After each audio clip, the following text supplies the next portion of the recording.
Well, today we're going to talk about Longboat Energy and have a look at the 7-well farming program that they're drilling the way through as we speak. Here's the location. We're going to be looking at one opportunity in the Barents Sea, 3 in the Norwegian Sea, and 3 in the North Sea. Now, Longboat conducted a number of farm-ins throughout 2021.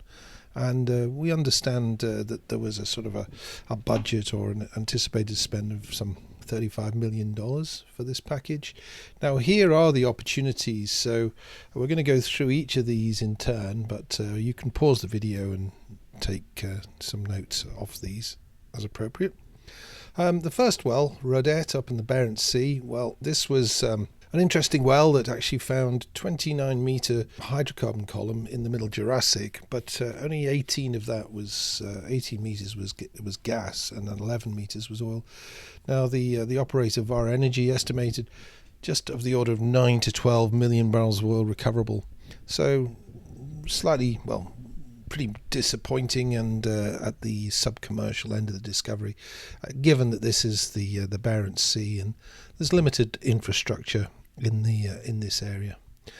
Now, the second well, Egyptian Vulture, was drilled in the Norwegian Sea, and as it says, it encountered light oil in the Cretaceous. 13 meters of net sand in a relatively low net to gross 37-meter section. Now, Equinor have estimated quite a broad range on the reserves for this, some 19 to 63 million barrels of oil equivalent out of quite a large STOIIP, so anticipating quite a low recovery factor here. There is talk of perhaps a late 2022 to 2023 appraisal. Now for Longboat, this is they have a 15% equity in here, so lots of discoveries in the area and lots of interest, but we question, is this a commercial discovery? It's certainly called a commercial discovery. And what we did was we looked right across the Trove Northwest Europe database, and we looked for examples of fields, and we have some 323 fields in this data set, and you can see that very few fields with such a low net to gross end up going forward to development. Some do, but generally it's quite a low number. So hopefully, if there is appraisal drilling, that they actually get a higher quality reservoir in the second well, and perhaps moves the reserves numbers up to the high end of the expectation. But yeah, this is being called a discovery and a significant one by Longboat Energy. The third well, Mugnetind. I am going to butcher all these Norwegian names, by the way, so just as a warning. Hydrocarbons in the Upper Jurassic Ula Formation. 40 meters net sand in a 28-meter gross section. Thinner than predicted reservoir, and that may be because there was a thick coal layer underneath, and that may have actually exaggerated the thickness of the reservoir on the seismic. Aker BP, they estimate... they estimate it twice apparently. 5 to 11 million barrels of oil equivalent reserves, and they describe this as a sub-commercial discovery, so a sort of a technical success, but probably not economic.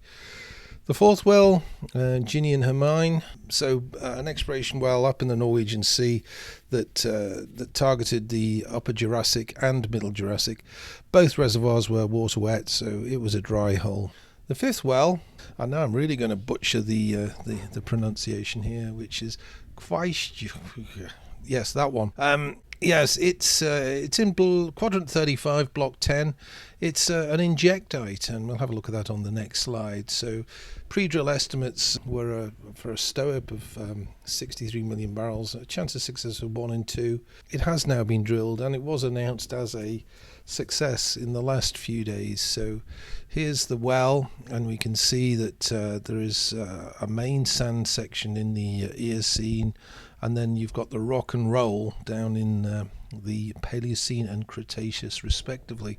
This little diagram here on the right shows that there was gas in the upper parts of this injectite passing into oil, and then going on down here into a thinner sand, which would be the rock, and some stringers down here in the roll. Now, I think, unless appraisal drilling finds some of these, there is a nearby well here, the 3510-1, which really didn't find any of these thin Cretaceous sands here in Unroll. They found that the sand that is rock, it was only 2 meters thick at this location. It could be an addition, but relying really on these injectites. Now, some injectites work, some don't, and this is a situation. Great quality sands, 31% porosity, and high net to grosses, but just how extensive are these injectites? Now, there is a map here. It's kind of difficult to understand this map, but you can see here is the well, and let's imagine this is an 8.5-inch diameter. It could be a slightly larger hole, but of less than 15 inches diameter hole, and it's looking at an area which is stretching in the mid cases, going all the way out to this dotted white line here.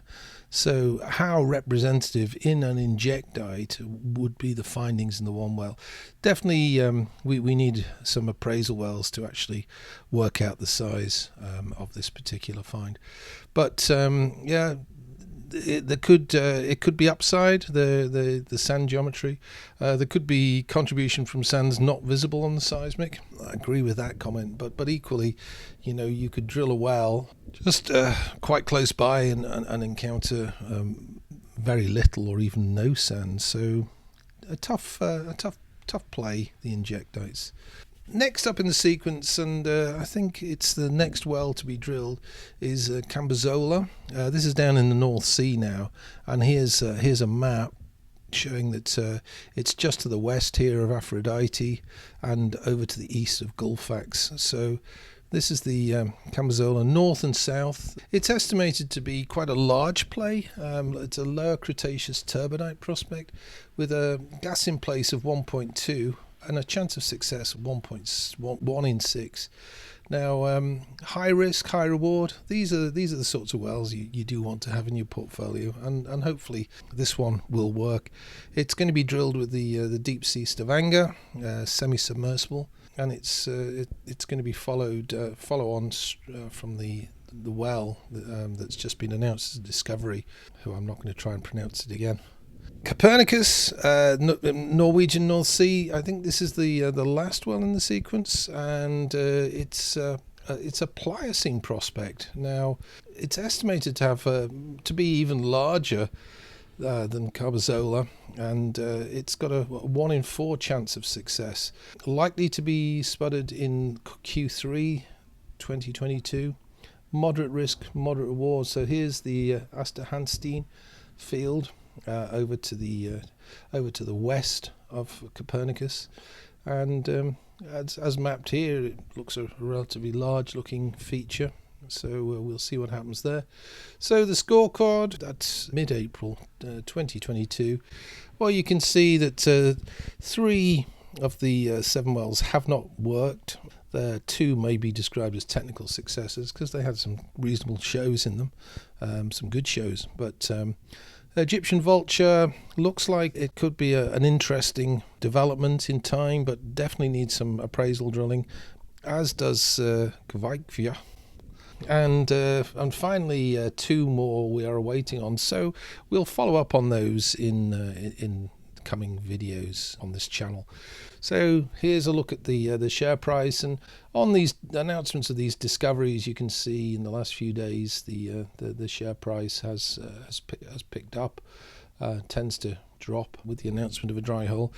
Longboat Energy are a junior partner, and some of the operators are some of the largest companies in the oil and gas sector in Norway. So there's not a huge amount of control on the timing of appraisal drilling, or for that matter, development definitely some years away from revenue generation if any of these do go all the way to sanction and to development.